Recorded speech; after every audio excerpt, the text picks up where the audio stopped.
Well, Congress MP Shashi Tharoor finds himself in the middle of a brand new controversy after saying in Kerala yesterday that if the BJP comes back to power in 2019, then there would be the creation of, then India would become a Hindu Pakistan. That has led to a lot of angry reactions as expected from the BJP in particular. And Shashi Tharoor joins us on NDTV today to talk about this. Shashi Tharoor, you have tried to explain the context in which you said this and what you meant to say. Tell us more about that, because it has caused quite a controversy in the last 24 hours. I'm not sure what the controversy is about, because it's very clear that the BJP has stood for Hindutva and Hindu Rashtra. It's part of the official ideology of the party.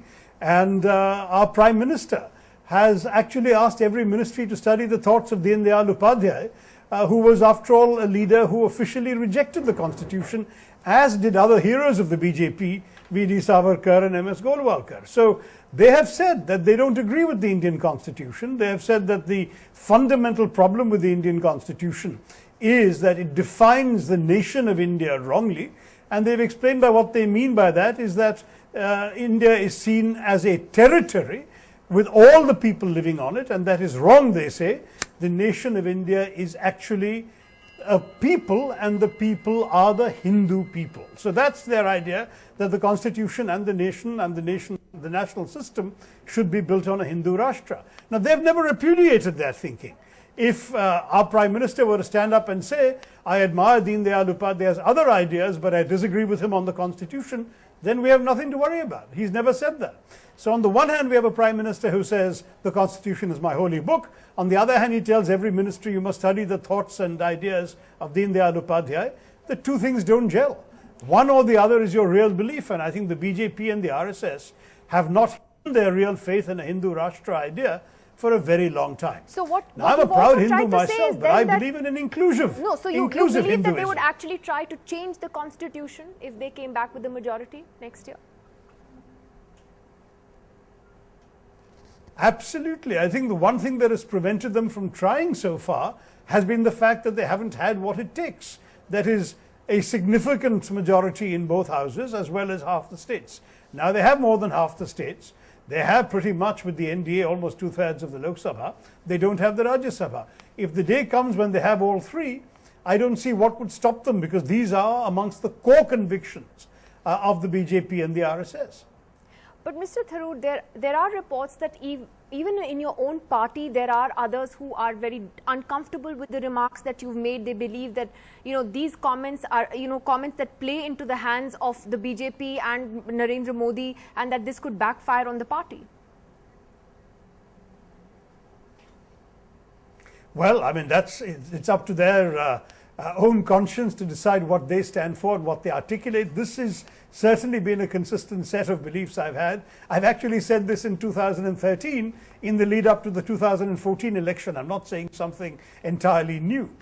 My concern is that indeed the nationalist movement split, but it didn't split between those who wanted a Muslim Pakistan and those who wanted a Hindu India. It split between those who wanted a state based on religion and those who wanted a state that was for everybody. And I think most Hindus actually were with the camp of those who wanted a state for everybody. We believe in an inclusive India. Our constitution reflects an inclusive India. Whereas the other parties that we are talking about, in particular the ruling party today, has yet to spell out such a commitment. Its initial ideological statements are all about Hindutva, and the notion of a Hindu Rashtra is embedded in the definition of Hindutva laid down by Savarkar, whose portrait the BJP has put up in Parliament.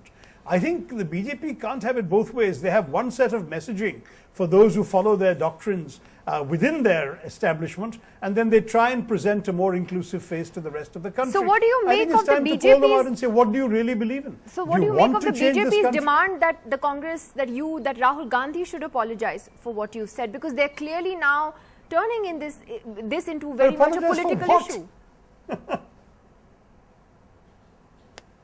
Well, it is a political issue. The speech I was invited to give, the topic that was given to me was on challenges to Indian democracy and secularism. And I believe this is a very profound challenge, that this is very much part of the agenda of those who are seeking votes in the names of in the name of religious polarization.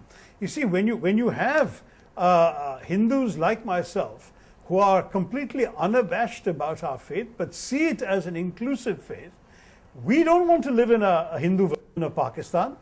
I mean, do you think that the Muslim moderates of Pakistan have any choice but to live in a state which enshrines bigotry, which stamps on the passports of non-Muslims the word that they're non-Muslim? Is that the kind of state we want to create? No. So it's time we stand up against it and say no.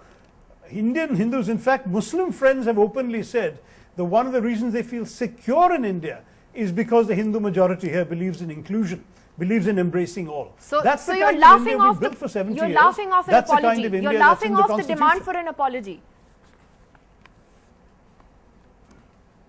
I don't see what I should apologize for. I've spoken facts exactly as they are.